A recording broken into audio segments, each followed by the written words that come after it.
Professor Steiner here again. In 1942, a textbook for the military and Office of Strategic Services was written that was one of the strongest influences on me at a time when I was involved in what would be considered the classical traditional martial arts as a student of ju-jitsu.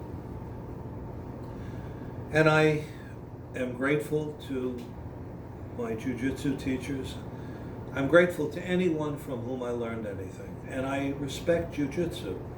It's a beautiful art, and at an advanced level, it's an effective art.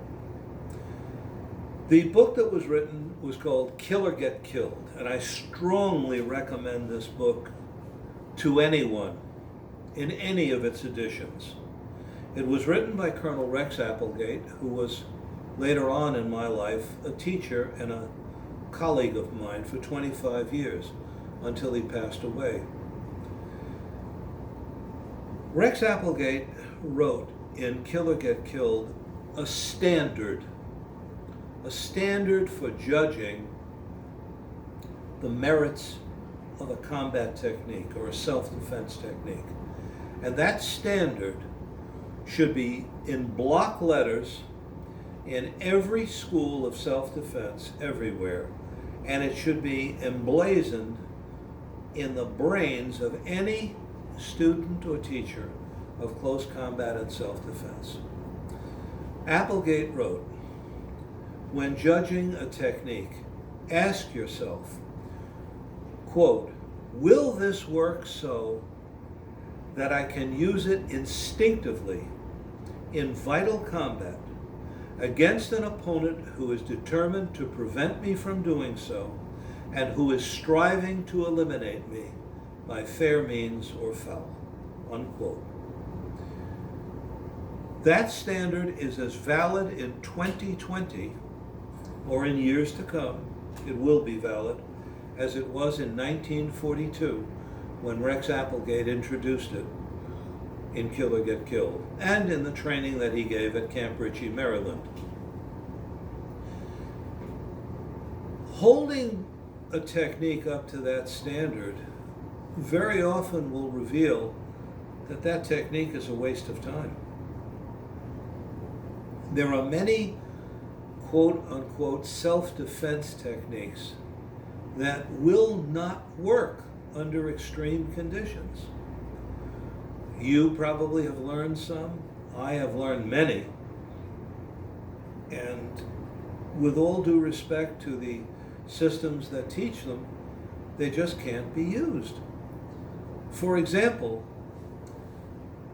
somebody grabbing at you and you put them in an arm lock. Now, I've had students here who you couldn't do that to. These are very big, strong people, and no matter how you applied it or tried to apply it, they could resist it. It wouldn't work. You couldn't do it.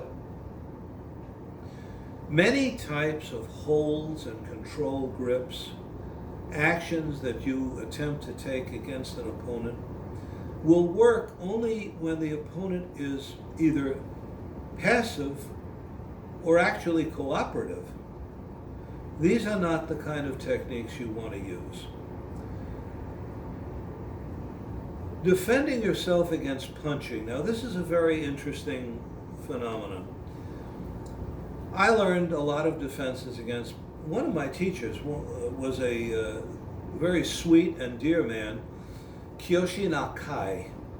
He's the author of a book called Ju-Jitsu Complete. And he was teaching at the Sigward Sports Academy where I took lessons from him. Wonderful man. He taught, if somebody throws a punch at you, you grab the wrist, you block his hand, spin him around, get him in a chokehold. Another defense he taught against a punch was block the arm and lock it up in an arm lock. Well, with all due respect to Professor Nakai, and with deep affection that I have for him, for the lessons I learned, even though I don't use them, that won't work. It may work against a practice partner, and it may work against somebody who's moving so slowly that you can literally move slowly against him. It's not going to work against somebody who punches at you. I ran a gymnasium in New York City for quite a while. In that gym, we had a training facility just for self-defense. I would give seminars and classes all the time, regularly, to men and women. And there were boxers who trained at that gym. They didn't come to my self-defense classes, but they had observed it a couple of times. And when I wanted to work on defenses against a boxer, this was in the early 1970s, I went up to them, defenses against punching and boxing, and I said, would you help me? And being nice fellas, which most boxers are, they said, sure. And I said, well, tell me what you think of this defense. Let's say somebody's throwing a punch at you. Could you do such and such? Well, this and that. And I would demonstrate blocks or whatnot. They were very polite and tactful, but essentially they told me, don't try it. And I said, well, what would work? And they said, well, first, let me show you how punches come at you. I said, sure. Well, they slammed a few punches at me. They didn't hit me, but they threw it. I could barely see the punches coming. Anybody coming at me by surprise with a punch like that is going to whack me in the head. The only thing that's going to protect me if some stranger approaches me, I keep my distance from him so he can't just lash out and hit me. Well, anyway, this is an example of applying the Applegate Standard. Conventional defenses against punches do not work. Unskilled punches, there are a couple of good defenses against that, but we're not worried about that. I'm not worried about somebody who comes up to me, draws his hand back, or comes up, makes it obvious that he's going to hit me. That guy's going to get a broken leg, or he's going to be blinded immediately. He's not going to get a chance to do anything. I'm worried about the guy who knows what he's doing, and a lot of street fighters do. Don't dismiss a guy in the street who's a troublemaker or a street fighter. These guys are not pushovers. You are not wise to think because you've trained in martial arts, it's going to be easy to overcome this guy. It's not going to be easy. And unless you apply a standard to the techniques that you're learning, what techniques work? Well, we know what techniques work.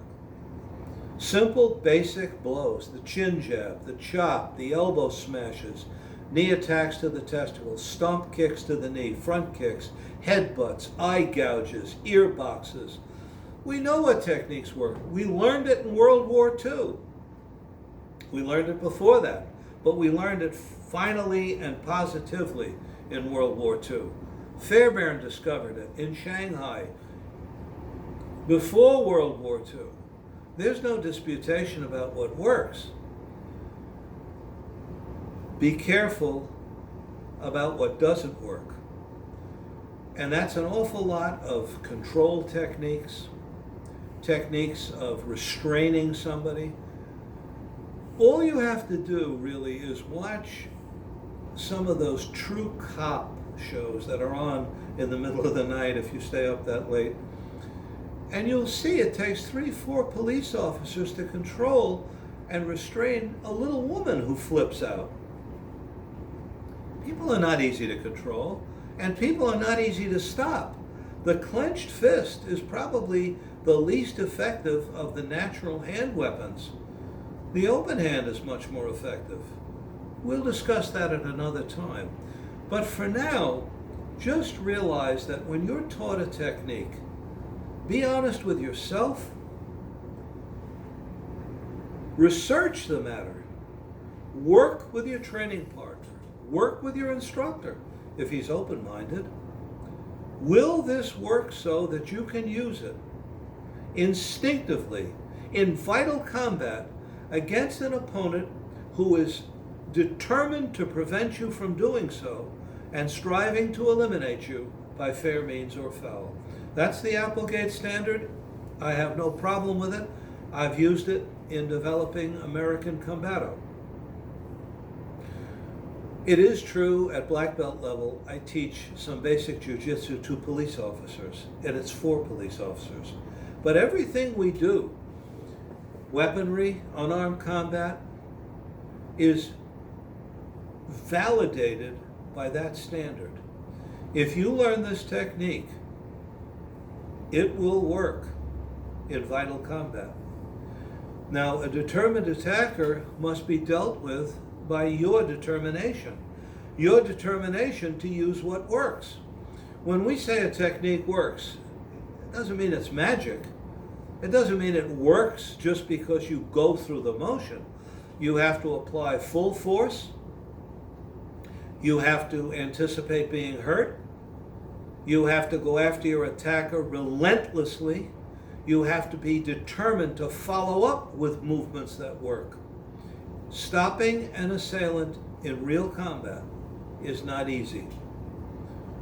Stopping an assailant demands that you use the best possible movements. And these were determined in World War II, and this is one of the reasons why I promote and have been promoting and started to promote really in the late 1960s, early 70s, the World War II methods. Because in that war, the creme de la creme of combat techniques were extracted from the traditional systems to be taught to our fighting men. And they used those techniques. I remember once as a guest at Rex Applegate's home in Oregon many years back, he showed me a communication that was sent to him from occupied Europe. This was during the war. And it was in reference to the techniques this man had learned under Rex Applegate's instruction at Camp Ritchie, Maryland. It was a very brief message. It works. Remember, apply the right standard. Be honest with yourself. If the techniques are simple and brutal, they'll work. We know what those techniques are. Use the right standard, and you'll use the right techniques.